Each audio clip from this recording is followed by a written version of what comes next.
Hello and what is going on, guys? Welcome back to the channel. My name is Miguel. You're watching Miguel EDC, the channel where we talk everything EDC gear here. And today we're checking out a Micron knife, one of a few that we've checked out here recently. We're gonna cut to the chase, if you know what I mean.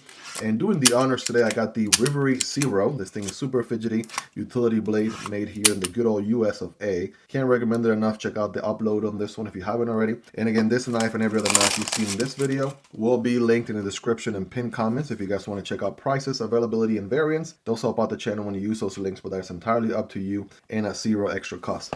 Now, what are we looking at here today, ladies and gentlemen? We have a Perism II. Am I reading that right? The Miguron Perism II folding knife. Let's go ahead and find out what this one's all about. Very interesting name. I don't think that's a word I've ever used in my vernacular. So learning new words here in my English vocabulary as we go.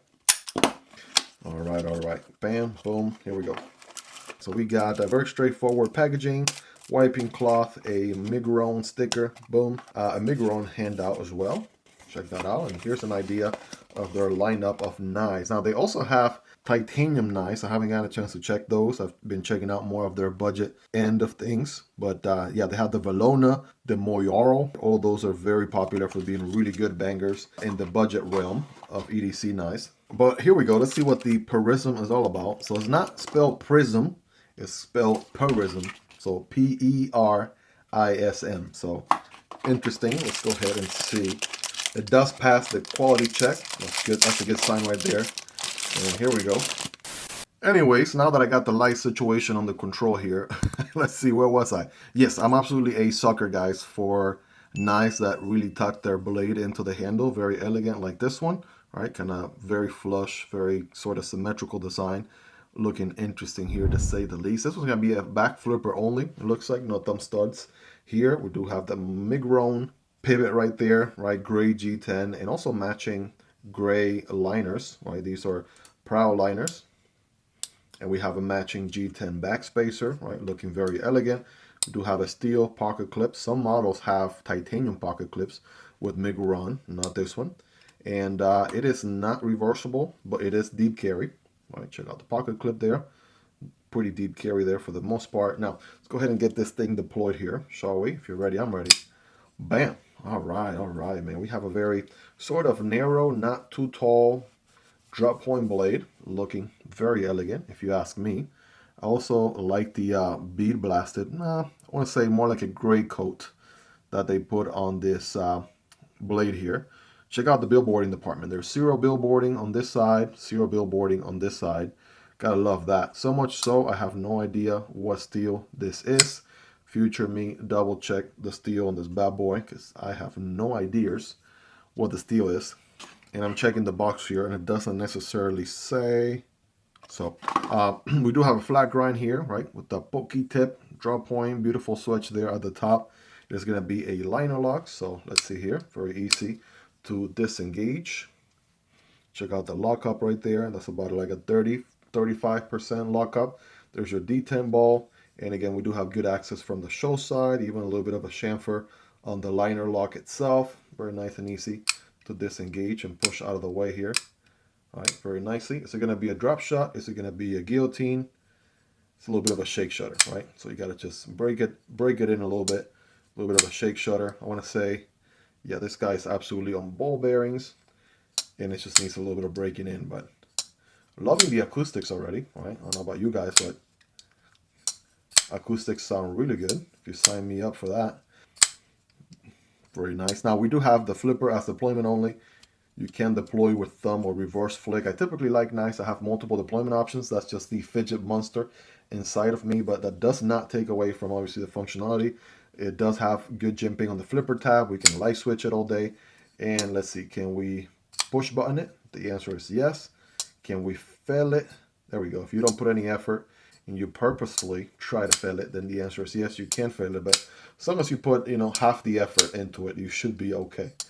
So I'm digging that, right? You can use the tab here to drop it on use the flipper tab to drop it on your nail, and then just shake it the rest of the way close. Now, keep fidgeting with it left and right. I'm trying to record a video here, Miguel. Like, what are you doing? Let's set it down here so you guys can take some pictures. I know we have a gray background on a gray knife, so Apologies for that, but I mean, this is a very elegant drop point blade through and through, so absolutely digging that. Now, the other thing too, in the ergos department, you can do the hammer grip back here all day, every day. I have average size hands, not the biggest, not the smallest of hands. I'm able to get a full purchase with all 4 fingers, even a tad bit left back here. That's not bad. By the way, I noticed there is no linear solution hole anywhere on this knife. Something to keep in mind. That really doesn't bother me at all. We got also a forward choke spot right there. Oh, that feels nice. It's a little bit on the smaller side. It does put your hand very close to the edge there, but it is a finger choke. You can forward choke there as you wish. And then very minimal jimping. I kind of wish the jimping was a little bit more extended further forward. That would have been nice because my thumb tends to land right here, not back here, right? This feels a little bit unnatural to me, but nevertheless, yeah, the ergos feel good. I'm going to go ahead and pocket clip and all. You know, there's a little bit of a bill, right? Dog bill to that pocket clip. In the hammer grip, I feel it a little bit more. If I forward choke, I feel it a little bit less. I'm going to go with a 9 out of 10, right? 9 out of 10 for that pocket clip, but the ergos are nevertheless pretty good. And again, it also helps that the G10 is also nice and rounded. There's a certain amount of roundness to the G10, right? If I can show you from this angle right there, right, you can see it's a little bit of, you know, just rounded on both sides, and also a small amount of contouring perhaps all around as well. Now for my knife nerds out there, let's get some quick measurements on this bad boy. Look at that profile view right there. That's a good looking knife any day of the week, if you ask me. Overall length coming in at, all right, over 7 inches, but under 8, 7.75, or very close to that, 3.5-inch blade with a 3-inch cutting path and a 4.25-inch handle. Right, those are some quick measurements while we're here. Let's get a blade stock thickness as well here with my calipers, 0.12, which is the average in the channel for blade stock thickness. Thickness on the handles, 0.56, which is a little bit thicker than the average 0.5 in the channel. All right, so not too bad. And of course, let's get a quick weight on this bad boy here. Now, it is going to be, you know, a larger knife. We do have steel liners. And also, by the way, we also have some milling going on the inside, especially a little bit on the liner side, especially at the top, but more so on the non-liner side. So that absolutely helps with the weight reduction. I'm going to go with, let's see, I'm going to go with 3.5, somewhere between 3.5 and 4. Maybe a little bit more, 4.5, somewhere between 4 and 4.5. Ooh, look at that. I would have been right the first time. 3.9 ounces, very close to 4, but just under the equivalent of 111, 111, triple ones, 111 grams, right? Under 4-ounce knife. Sign me up all day, every day. And again, you are having a decent sized blade for EDC carry, but as it turns out, right, it's not going to be too heavy or too light for EDC use. And I got to tell you, Miguron has been doing a really good job. As I pull up a few knives here to do some size comparisons, Miguron has been doing a really good job with the budget territory, right? They really have some great bangers in the budget end of things, so definitely check them out.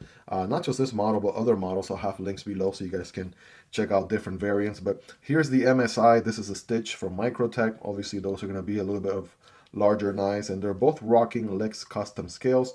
I'll have those links below as well. These are titanium custom scales that just absolutely change the knife completely, as you can see here. And I've absolutely been carrying these a ton here, not just for size comparisons, but now that they have tie scales, I absolutely love these. Keeping it in America here, we got the PM2. That's going to be a little bit of a larger knife. Para 3, it's a little bit shorter, but not by much. So somewhere in the middle, right? You got the Perism. Here's the Demko AD 20.5, very comparable, but still a little bit shorter. The Chad is going to be a little bit longer, all right, size-wise. You guys be the judge there. Well, here we go, moment of truth. Let's see here. Again, steel and HRC on the screen. Billboarding is so minimal that I don't even know right off the bat here what steel we're working with. So again, I'll have that on the screen for you, but passes the nail test. Let's go ahead and go 5x zoom here on this textbook piece of paper. Oh, here we go. Oh yeah, absolutely going into that paper there like nobody's business. And let's get some full slices Bada bing, bada boom. Oh man, come on now. That is a very slicey blade there, no doubt. So clearly, spoiler alert, breaking news, it can cut paper, right? Not really that much of a surprise there. I got a piece of cardboard here, cutting at a diagonal angle for better performance. Flat grind, here we go. Oh yeah. And the other thing I do like too is you have a longer cutting path as well. So tapering off the cut is also less likely to happen. And one final one here. Absolutely made some quick work out of that cardboard, no doubt about it. I'm gonna give it a nice little wipe here. Bada bing, bada boom, and here we go. Yeah, like nothing happened, guys. Rate this thing in the comments on a scale from 1 through 10, 10 being the sharpest, right? You all let me know down below. All right, guys, well, there you have it. This is the Miguron Perism II. And again, a very elegant knife here through and through. I'm usually a sucker for monochromatic knives, and you usually get that with you know, titanium knives, and you know, these right here are my cup of tea all day, every day. You guys saw that during the size comparisons. I love me a good milling on a titanium handle, right, and the whole monochromatic aesthetics. Now, for a more affordable budget price, you basically have something like that going on this one. The gray G10, the grayed out blade sort of complement each other there pretty well. Grayed out pocket clip and liners and everything, just through and through. That is one beautiful, good looking knife. And also the geometry as well. Cannot go wrong with a beautiful, very narrow but long cutting path, drop point blade. I mean, that's just what the doctor ordered right there. Let me know your thoughts on this one, guys. What do you all like about it? What do you love about it? Is there anything you dislike about it? Let me know. Let's hang out in the comment section down below. Of course, this knife, just like every other knife you saw in the video, will be linked in the description and pinned comment if you guys want to check these out. It does help out the channel when you use those links, but that is entirely up to you and at zero extra cost. Hope you guys really enjoyed this one. If you made it to the end, you're the real MVP. Hope you guys have a wonderful rest of your day. Take care, and I'll see you on the next one, either this one or this one. Peace.